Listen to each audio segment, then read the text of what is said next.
How you doing? We're at the Carpet Fitter of the Year 2024 final stand over at Harrogate.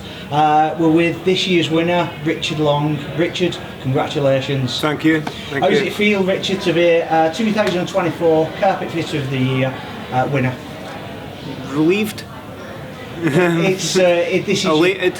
Third time in the final. Yeah, it's third time in the final. Yeah, it was just.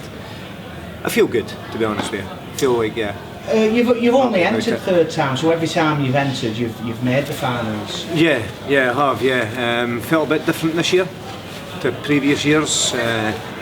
Felt more prepared probably than anything else for what was lying ahead. You looked really calm throughout the 2 days. Yeah, felt really calm. Yeah, apart from like it being the first day at school for the first 10 minutes sort of thing. But once you're into the environment and everything, you get your head in the area, and it just seemed to calm down. Just felt good. This year's completely different. We're using Ulster traditional woven carpet. The previous years it's been just plain carpets. Yeah. So we knew this year was the toughest year yet. Yeah. How difficult was it?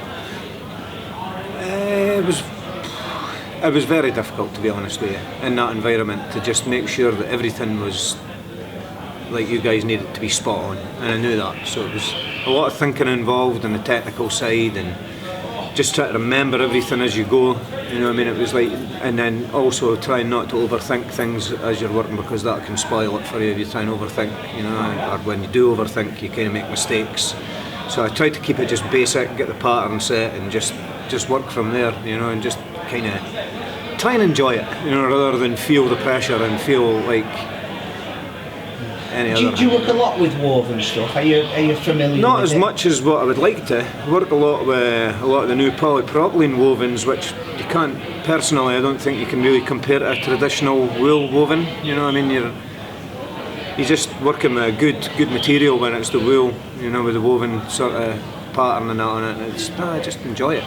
But I mean, probably only fitting one of these a month now, compared to when I first started with my dad many years ago. It was like 3 on a van a day.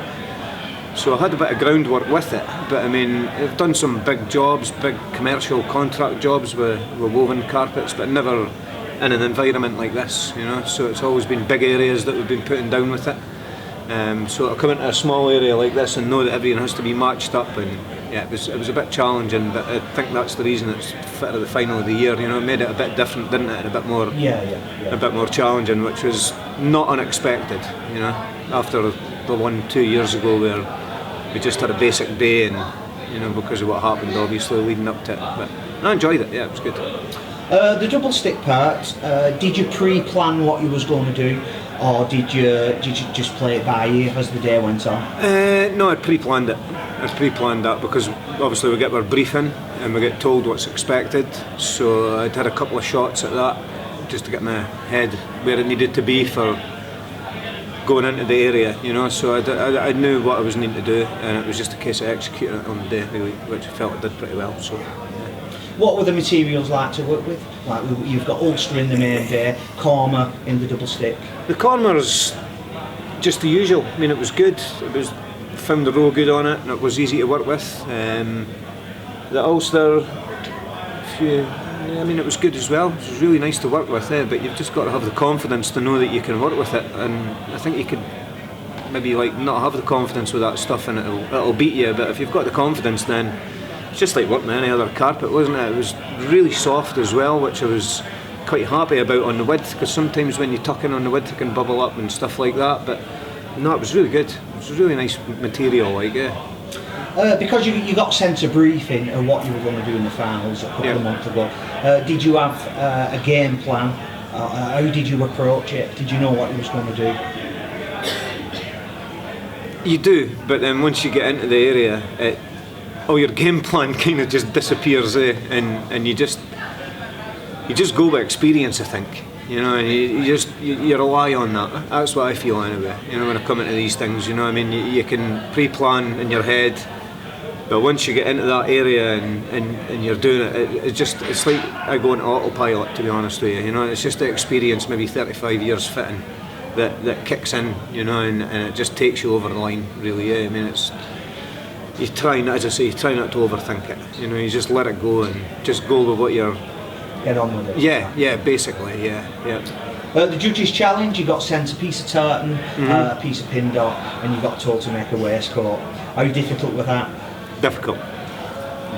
It's been, honestly, everyone is absolutely brilliant. I was getting the shape of it originally, and because it was Ulster carpet, you know, you're bending it on the weft and stuff like that, and it's like, you know, but it was interesting, that's what I would say. But the easy bind was a real, like, sort of a saver for me, because it gave us a finish to put onto the edge of the Ulster, and it sticks really well, and it looked really neat as well when it was done, so I was really happy with the waistcoat. But that was a challenge, yeah. How long did it take you, would you say? How was it? I was about, it must have been about 16 to 18 hours, I think, in total on it. You know, I didn't want to spend a lot of time on these things in the past, the judges' challenge, you know, and thought, no, sometimes you can overwork them and they don't look as good, so I try to keep it quite basic and just not spend too much time on it, you know, because the more time you spend, you can maybe make it look worse. You know, trying to do things that you don't need to do with them, eh? But yeah, no, I was happy with the length of time it took and how it finished up, definitely. Yeah, it looks amazing. Yeah, I was really happy with it, yeah. Would you encourage other fitters to enter this competition? Yeah, definitely would, yeah. I would say that it's a good thing for experience. Yeah. You know, and not just that, you're meeting like-minded fitters as well. You know, and you're always meeting new fitters, like even just down here that aren't in the competition. You know, I mean, like, Darren Nielsen's been great for me over the last couple of days. You know, he's been really supportive, and to get that sort of support from other fitters when you're in a situation like this, you know, you hear a lot about, oh, you might get people heckling you and all that, but I never seem to get any of that. You know, just get people supporting me. So it's a great thing to do. You know, and you meet loads of good people as well. So. Yeah. But not just that, I mean, but like the experience that you take from it. There's no situation I'll go into now that's going to be as intense as that. You know, like working with this product and this environment and that. So I mean, it's a good thing. You know, I mean, I would recommend it to any fitter that feels that they're able to do that. You know, that they've got the ability to come in and perform in a situation like that. I would recommend anybody to do it. You know, it's only going to make you a better fitter, definitely. It's made me a better fitter for sure. You know, but like, the training and stuff leading up to it obviously helps as well.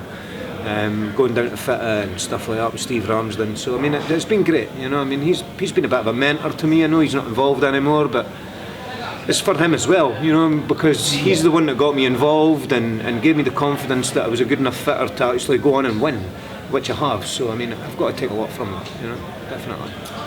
Lastly, Richard, what do you think the missus is going to spend the prize money on? She's on the phone just now. She's probably already spent it. Nah, I think we're going to. It's Ashley's birthday in November, and it was my 50th last September. So we've been working that hard and supporting our family the last few months. That it's going to be good to get away for our birthday. We're going to go away somewhere. Well deserved, yeah. Yeah, we're going to go away on a holiday. So, Massive congratulations. Thank you very much. Cheers. Yeah, means a lot. Thanks, Brian. Cheers.